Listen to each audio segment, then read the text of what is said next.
क्या आप एक्सरसाइजेस करने से पहले वार्म अप करते हैं? अगर नहीं, तो इस वीडियो को आखिर तक ज़रूर देखें और जानिए कि वार्म अप के क्या फ़ायदे होते हैं और उसकी कुछ सिंपल एक्सरसाइजेस। हेलो एवरीवन, मेरा नाम है पारुल और स्वागत है आपका हमारे चैनल हम तुम पर। तो आज की वीडियो में हम बात करेंगे वार्म अप एक्सरसाइजेस की। कोई भी एक्सरसाइज रूटीन, डांस रूटीन या फिर कोई भी स्पोर्ट्स खेलने से पहले वार्म अप करना बेहद ज़रूरी है। मगर क्यों? क्योंकि जब हम कोई भी एक्सरसाइज स्टार्ट करते हैं तो हमारी जो बॉडी है वो एकदम से रेस्टिंग स्टेट से एक्टिव स्टेट में आ जाती है। तो ये जो सडन ट्रांजिशन होता है, इसकी वजह से चोट लगने का खतरा रहता है। वही अगर हम इन्हीं एक्सरसाइजेस से पहले एक सिंपल वार्म अप एक्सरसाइजेस करेंगे तो हमारी बॉडी धीरे धीरे एक्टिव स्टेट में आएगी और उसकी वजह से जो इंजरी का खतरा है वो बहुत कम हो जाता है। और साथ ही में ये हमारी परफॉर्मेंस को भी एनहांस करता है और मूवमेंट को भी स्मूथ करता है।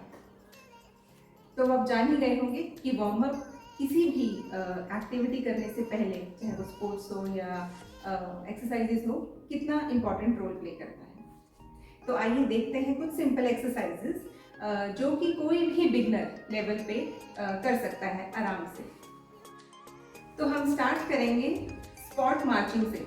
आपने देखा होगा परेड में मार्च पास्ट होती है, बट यहाँ पे हमें चलना नहीं है, हमें एक जगह खड़े रहकर ही मार्च पास्ट करनी है। तो इसको हम कम से कम 5 से 10 मिनट के लिए करेंगे। आप 5 मिनट से स्टार्ट कर सकते हैं। जैसे जैसे आपको लगेगा कि आप को ये सब एक्सरसाइजेस करना इजी है तो आप इसको टाइम भी बढ़ा सकते हैं।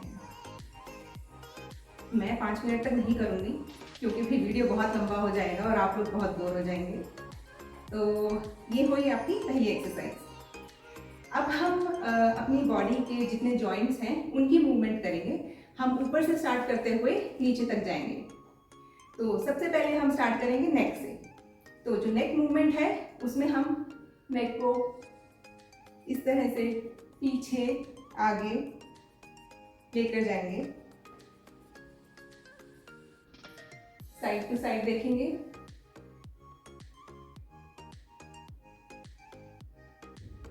और साइड बेंड, यानी कि जो आपका कान है ये आपके शोल्डर तक आएगा। जितना भी आप लेकर जा सकते हैं। आपको यहाँ पे एक स्ट्रेच फील होगा। आपको ऐसे कंधे नहीं उठाने हैं अपने, आपको कंधों को स्टेबल रखना है और उसके बाद आपको अपनी सिर्फ नेक से मूवमेंट करनी है। ये सारी एक्सरसाइजेस आपको 5-5 बार दोनों साइड करनी है। इसके बाद हम करेंगे नेक रोटेशंस।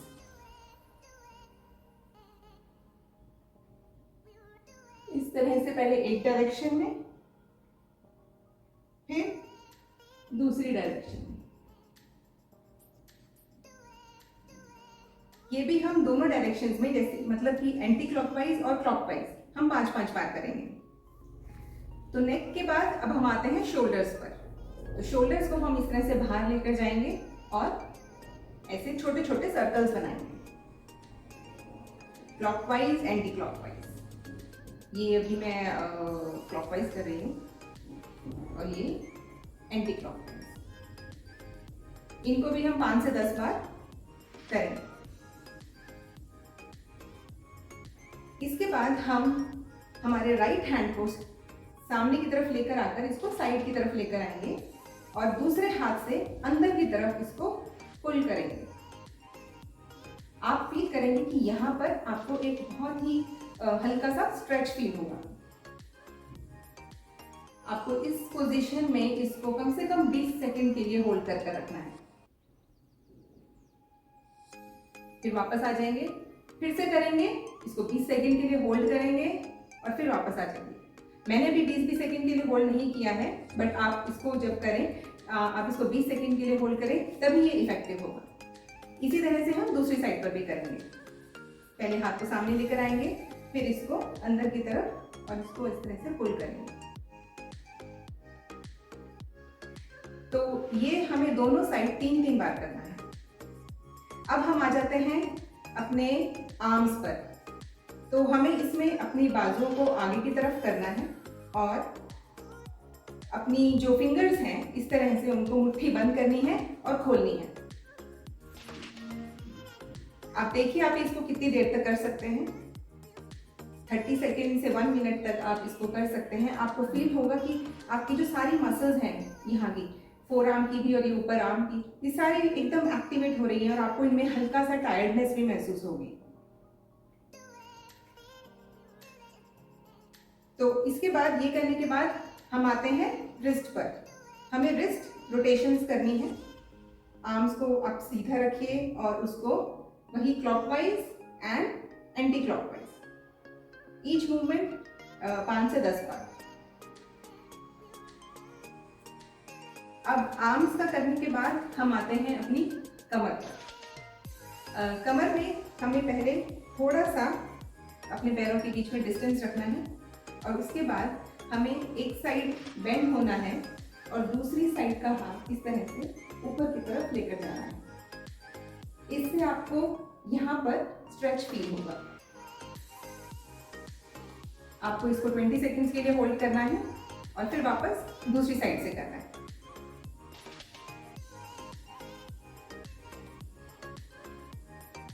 ये भी आपको दोनों साइड 3-3 बार करना है।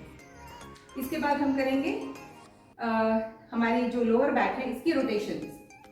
इसमें हम अपने हाथों को वेस्ट पर रखेंगे और वेस्ट से इस तरह से गोल गोल घुमाएंगे,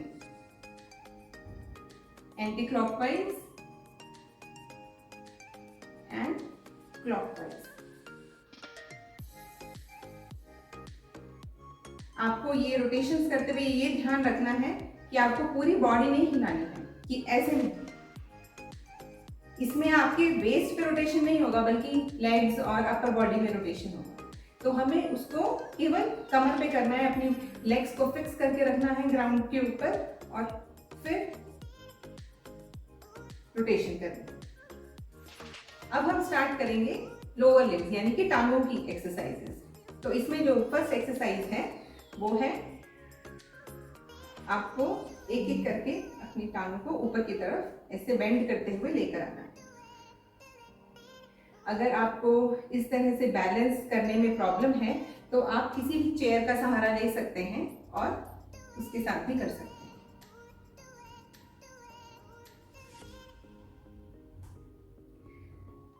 इसके बाद जो नेक्स्ट एक्सरसाइज है वो है स्क्वाट्स।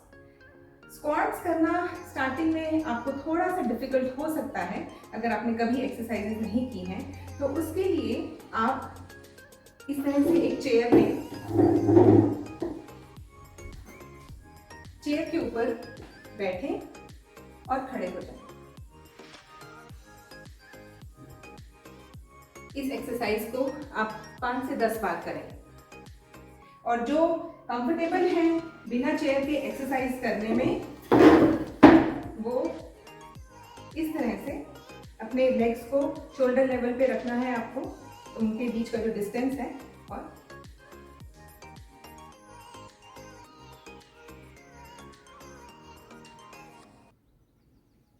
इस तरह से हम स्क्वाट्स करेंगे। अब जो लास्ट एक्सरसाइज है पैरों की वो है हमारे एंकल रोटेशंस। तो उसके लिए हम ऐसे ही एक सपोर्ट ले सकते हैं और अपने पैर को आगे करें और अपने फुट को इस तरह से रोटेट करें, क्लॉकवाइज एंटी क्लॉकवाइज। जो नंबर ऑफ रिपीटिशंस है वो हर एक्सरसाइज की 5 से 10 बार रहेगी। धीरे धीरे आप उनको बढ़ा सकते हैं। ऐसे ही दूसरे पैर में क्लॉकवाइज एंटी क्लॉकवाइज। तो दोस्तों, क्या आप ये एक्सरसाइजेस अभी मेरे साथ कर रहे थे? आप कैसा फील कर रहे हैं इसके बारे में आप मुझे अपने कमेंट सेक्शंस में जरूर बताइएगा। तो ये बहुत ही सिंपल और बेसिक वार्म अप एक्सरसाइजेस थी। अगर आप इसको अपने रूटीन की एक्सरसाइज में और स्पोर्ट्स से पहले अगर आप इसको इंक्लूड करेंगे तो आपको एक डिफरेंस ज़रूर फील होगा। तो दोस्तों, आज का वीडियो आपको कैसा लगा हमें कमेंट सेक्शन में ज़रूर बताइएगा और इसी तरह की और वीडियोस को देखने के लिए और हेल्थ रिलेटेड जानकारी के लिए हमारे चैनल हम तुम को सब्सक्राइब करें, हमारी वीडियोस को लाइक करें और शेयर करें। और हम तुम के साथ जुड़े रहिए, फिट रहिए और हेल्दी रहिए। Thank you.